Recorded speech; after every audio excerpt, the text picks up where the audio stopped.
7, two men are driving west of Loveland, Texas. The night is clear and still. Then around 11 p.m., they have an extraordinary experience.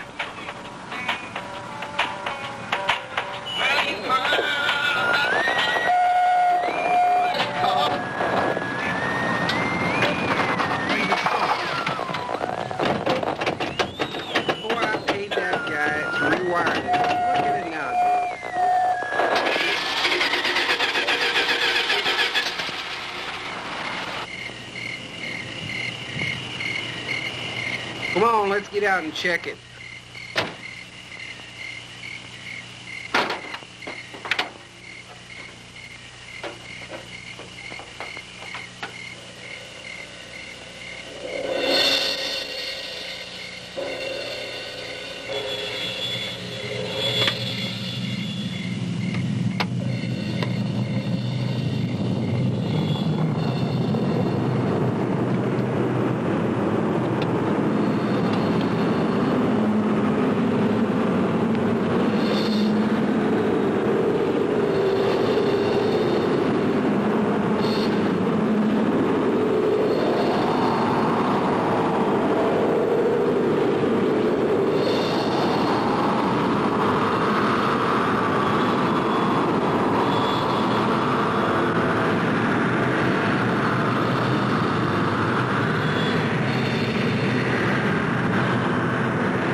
After the object disappears, their lights come back on.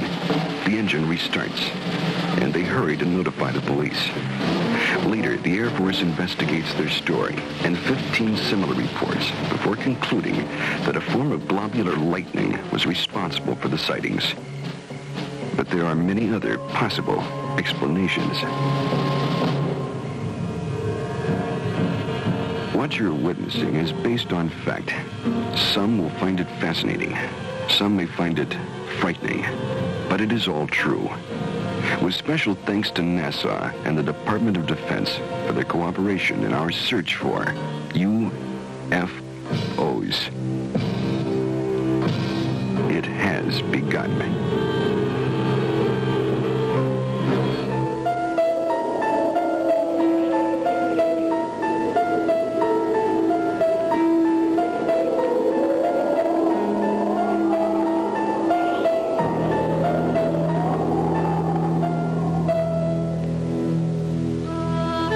Testament, Ezekiel chapter 1. It came to pass that the heavens were opened, and I saw visions of God. Out of the midst thereof came the likeness of 4 living creatures. They had the likeness of man. Now, as I beheld the living creatures, behold, one wheel upon the earth by the living creatures. The appearance of the wheels and their work was like unto the color beryl, and their appearance and their work was as it were a wheel in the middle of a wheel. And when they went upon their 4 sides, and they turned not when they went. As for their rings, they were so high, they were dreadful, and their rings were full of eyes round about them 4. And when the living creatures were, the wheels went by them. And when the living creatures were lifted up from the earth, the wheels lifted up. This account took place some 500 years before Christ. Other accounts very similar appear in earlier ancient writings. The Greeks and Romans also are known to have made observations of such things as phantom chariots appearing in the night sky. Records also tell us that during the reign of Charlemagne, there were many accounts of encounters with tyrants of the air and their aerial ships. These accounts so concerned Charlemagne that those reporting such strange phenomena were subject to torture and death. Here is one recorded event given between the 8th and 9th century in France. One day, among other instances, it chanced at Lyon that 3 men and a woman were seen descending from these aerial ships. The entire city gathered about them, saying that they were magicians sent by Charlemagne's enemy to destroy the French harvest. In vain, the four innocents sought to vindicate themselves, saying that they were their own country folk and had been carried away a short time since by miraculous men who had shown them unheard of marvels. Luckily, the Bishop of Lyon pronounced the incident as false, saying it was not true these men had fallen from the sky, and what the townfolk said they had seen there was impossible. The people believed what their good bishop said rather than their own eyes, and set at liberty the four ambassadors from the ship. The date was November 12th, the year 1887. The time was near midnight aboard the sailing ship Siberian, when it was reported that several people aboard ship witnessed a huge sphere of fire. It was observed arising out of the ocean. It rose to an altitude of 16 meters, then flew against the wind and came close to the ship, then dashed off toward the southeast. This sighting lasted a full 5 minutes. Within the years 1896 and 97, mysterious airships were reported all across the United States. In Oakland, California, a group of streetcar passengers reported a winged cigar that sent out a stream of bright light. The sighting spread through Colorado, Texas, Kansas, Nebraska, Iowa, and many other states, particularly in the Midwest. On April 11, 1897, Walter McCann of Rogers Park, a few miles north of Chicago, took a photograph of an airship. The New York Herald, as well as the Chicago Herald Tribune, pronounced the plates as being genuine and not a fake.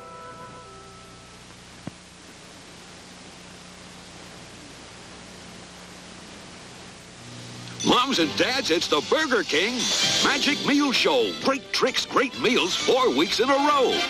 Magic Meal at Burger King. Candles. What's the occasion? A tough day. Oh, you too? Mm-hmm. Oh, shrimp. And rice? This is no ordinary rice. It's new Chinese fried style rice from Birdseye. Looks delicious. Taste it. Long green rice with sweet peas. Crunchy water chestnuts. Bean sprouts? And green peppers in an oriental sauce. This dinner really made my day. Mine too. Try new Chinese fried style and new Northern Italian style international rices. The deliciously different rice from Birdseye. Tropicana, so fresh, booyah. Tastes like you picked it, fresh off the tree. Tropicana, so fresh, booyah. Tastes like you picked it, fresh off the tree. Hours after we pick them, we squeeze them. And that's the simple secret to Tropicana's fresh taste. Tropicana, so fresh, booyah. Tastes like you picked it, fresh off the tree. Good morning, Alice. New Maxwell House Master Blend coffee? The new ground coffee that can save us money. Well, saves money, fine, but how does Master Blend taste? That means it tastes like Maxwell House. New Master Blend, 100% pure ground coffee. Not concentrated, not flaked, because we make it a special way. It's the great-tasting coffee that can save you money. Great coffee. Look for Master Blend's special introductory coupon in this week's newspaper. We will return to the Gamma Chronicles right after these messages. Why choose a video recorder with this slow-motion picture when you can choose one this clear? Introducing the new Zenith Beta Video Recorder, the clear choice. Look, Zenith Slow Motion, clear. Zenith Stop Action, clear. Zenith Frame-by-Frame Advance, clear.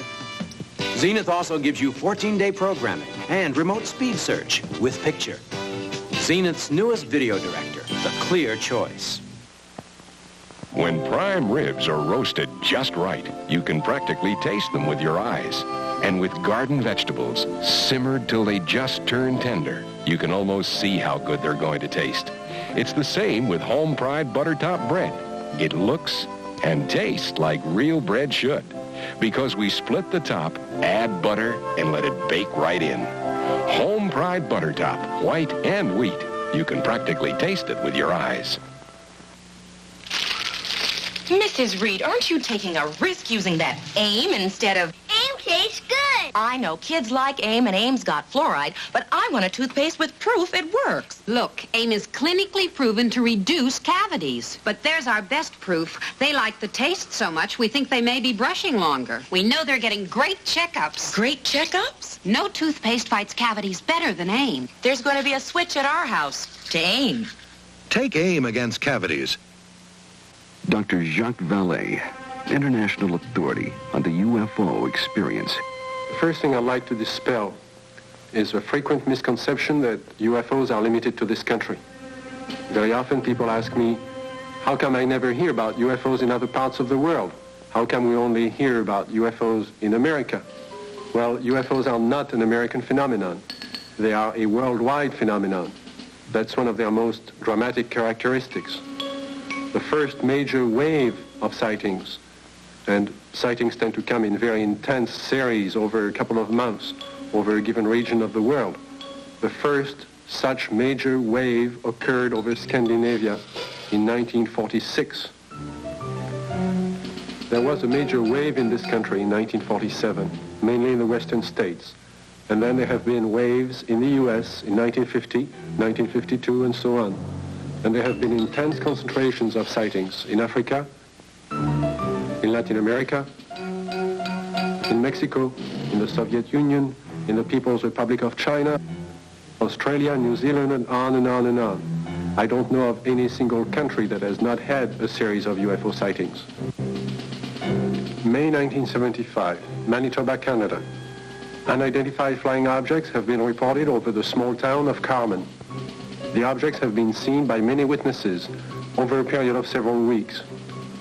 May 13, 1975, cameraman Alan Carr of station CKY in Manitoba photographs 2 separate sightings over Carmen in front of 4 witnesses. The first sighting occurs at approximately 10:30 p.m. The object appears to be stationary just above the ground. Then, almost simultaneous with a flash which appears in the sky, the object moves north at blinding speed. Only when the film is later analyzed in slow motion does Carr realize what he has captured photographically. Approximately an hour later, a second sighting occurs. The object appears over a group of trees and moves from left to right at an apparently low relative altitude to the horizon. Again, slow motion analysis provides a fascinating study of this unexplained event. On June 30th, 1973, Jean Bego of the Astrophysical Institute flew over Chad aboard the Concorde, packed full of scientists and scientific apparatus, at 17,000 meters altitude. In the twilight of a total eclipse, Mr. Bego photographed the horizon with his camera.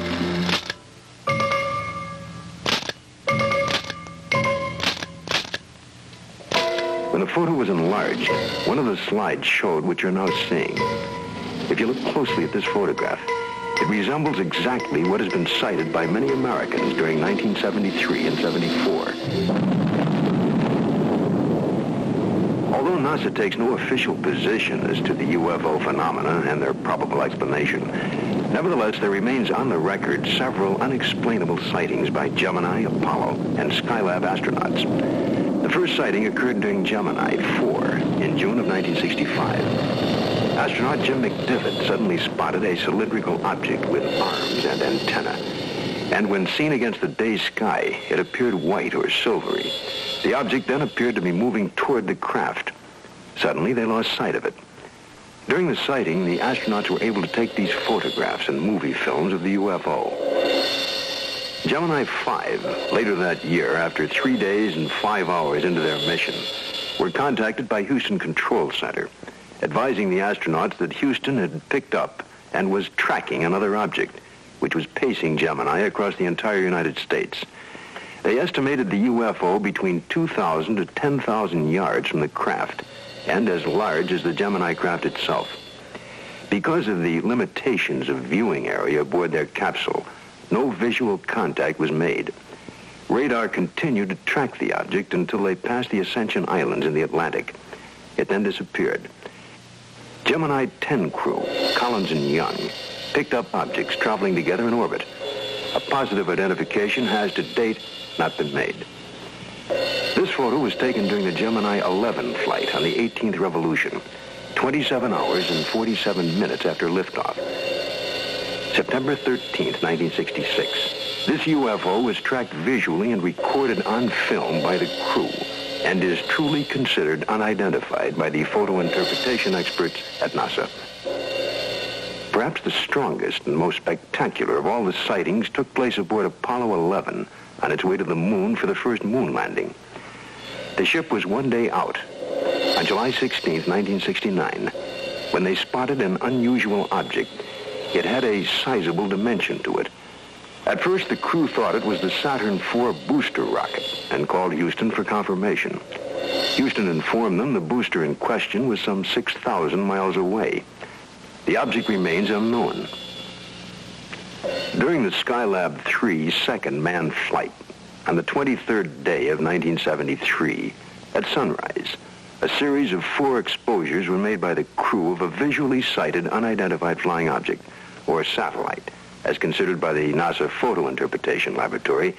The Skylab crew noticed a large star-shaped object, brighter than a planet or star. They watched it for about 10 minutes. They estimated its distance as from 30 to 50 nautical miles from Skylab.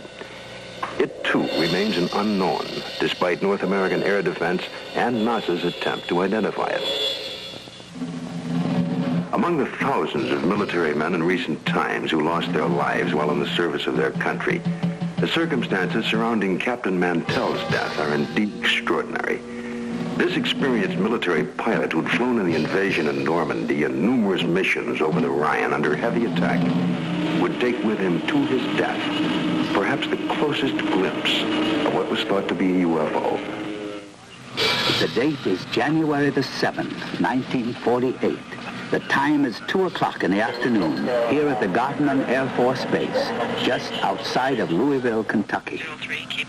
A Kentucky state policeman calls in to report what he has sighted. It's an unusual aircraft, circular in appearance, approximately 250 to 300 feet in diameter. I'd say it's moving westwardly at a pretty good clip. Any information? Negative. I will check with our commanding officer.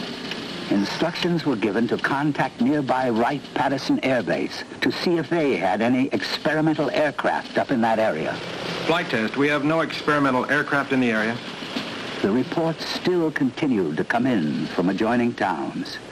At 1:45 p.m., it happens. It's very white and looks like an umbrella. I don't know what it is. Through the binocs, it appears to have a red border at the bottom at times and a red border at the top at times. At approximately 2:30 p.m., a flight of Air Force P-51s come into view. The base commander decides to contact the flight leader, Captain Mantell. This is Godman, base commander. Roger, Godman Tower. This is NG-869, flight leader. Over. NG-869 from Godman Tower. We have an object out south of Godman here that we were unable to identify. We'd like you to take a look for us. Roger, I will take a look for you if you give me the correct reading. Mantell moves ahead of its wingman. The tower advises the flight leader to correct his course 5 degrees to the left to 210 degrees from Godman Tower. Godman Tower, this is flight leader NG-869, Captain Mantell. Object traveling at half my speed and directly ahead of me and above, and I'm closing in to take a good look. Can you give us a description? Appears metallic and to be of tremendous size. I'm going to 20,000 feet. The other pilots level off under 15,000 feet and start down. At approximately 3:15 p.m., Godman Tower loses sight of the UFO. 5 minutes later, the report came in that Captain Mantell's plane had crashed. He was found dead. His watch had stopped at 3:10 p.m. that afternoon. What was it that caused this experienced pilot to become intrigued with an object that he would unwittingly give his life pursuing?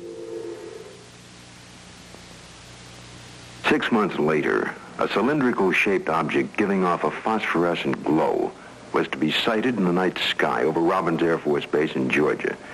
At 2:45 a.m., Captain C.S. Childs and First Officer J.B. Whitted were piloting a routine Eastern Airlines flight number 576 from Houston to Atlanta. When Whitted reports, we sighted an object coming toward us.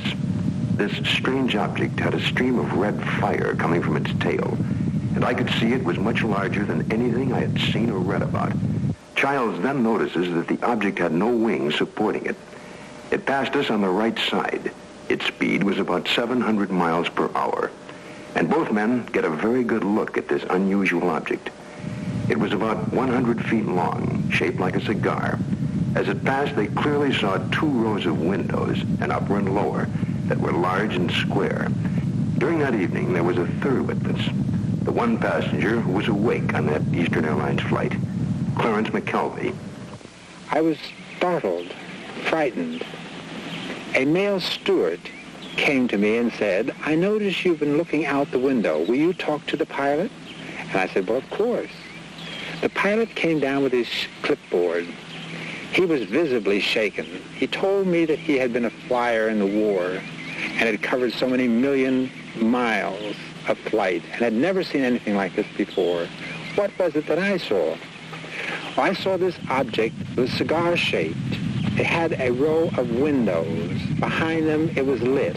Out of the rear was a cherry red flame.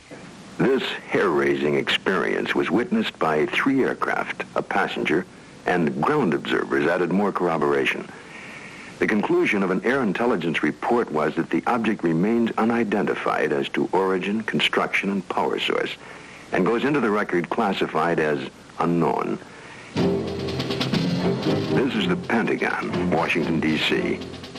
And this man is Colonel Bill Coleman. He was Chief of Public Information for the United States Air Force from 1969 to 1974. It was here at the Pentagon that the Defense Department first became interested in the UFO phenomenon.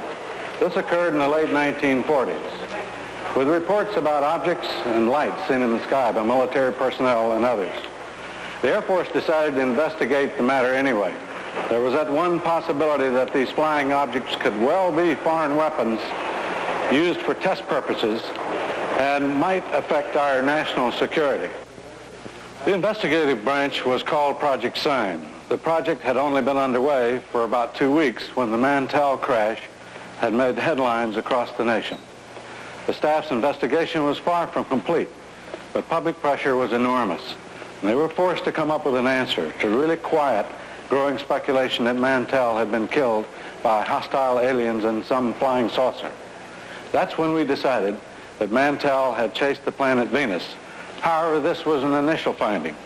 The Chills and Whitted case had an impact on the Air Force project. It presented the first close-up account by highly reliable witnesses.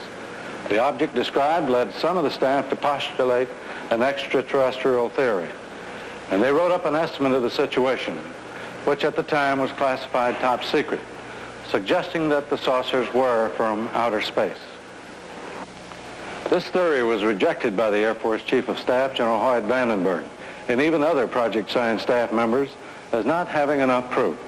So the extraterrestrial visitation idea was dropped for the time being. One of the nicest things about buying a dozen Dunkin Donuts is that you never have to worry about leftovers.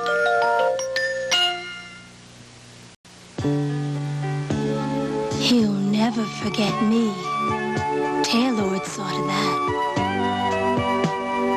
Taillord is made in America with the styling power to help me conquer my world. Thank you, Taillord, for putting forget-me-not power in my pockets. American pride lives in Taillord. In just 1 year, this carpet cutting machine makes over 60,000 cuts in different sizes for more than 60,000 Kaufman carpet customers. But the best cut of all is when Kaufman cuts prices right in half for our half-price warehouse broadloom clearance. This $7.99 textured nylon cut to $3.99. This $11.99 plush polyester Saxony cut to $5.99. And much, much more. Come save 50% and get bargains you'll never forget. Monday and Tuesday at Kaufman, the carpet experts. The Mercedes-Benz 240 diesel delivers 29 miles per gallon here and 33 miles per gallon on the highway. It also delivers this.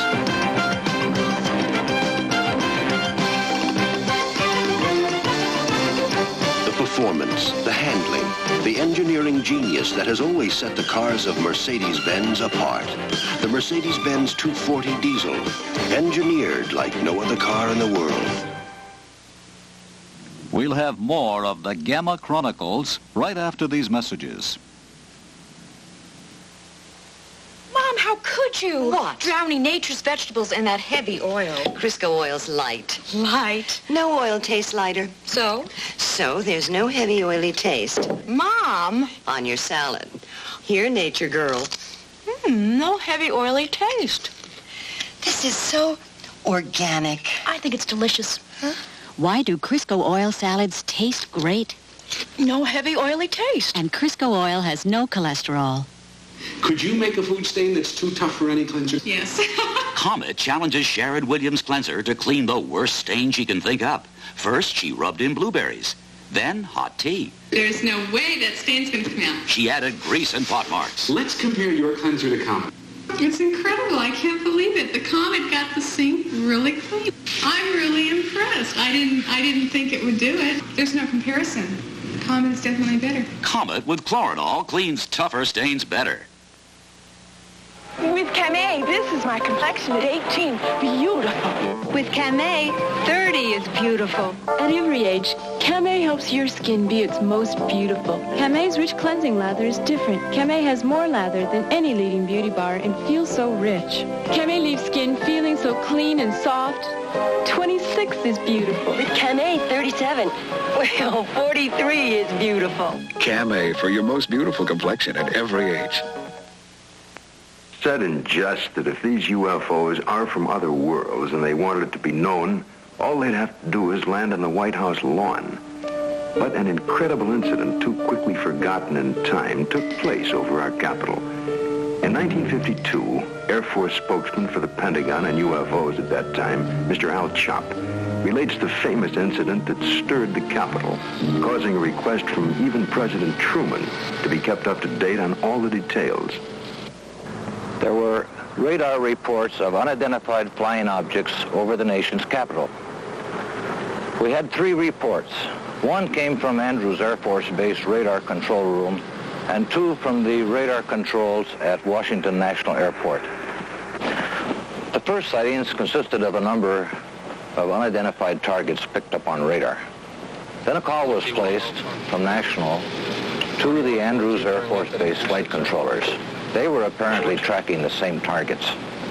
Then Andrews reported a visual observation of 3 objects that were apparently in the same position as those indicated by our radar sets. The targets stayed on radar until about 12:30 a.m. They moved slowly at first, about 100 to 200 miles per hour. Then one of the targets sped away at a fantastic rate of speed. It moved west from Andrews toward Riverdale. Army 142. The estimated speed was 7,300 miles per hour. At this time, in the tower, we had about 7 targets on the radar scope. These unidentified objects were flying all over the city. They even violated the restricted air corridors here over the White House and over the Capitol building.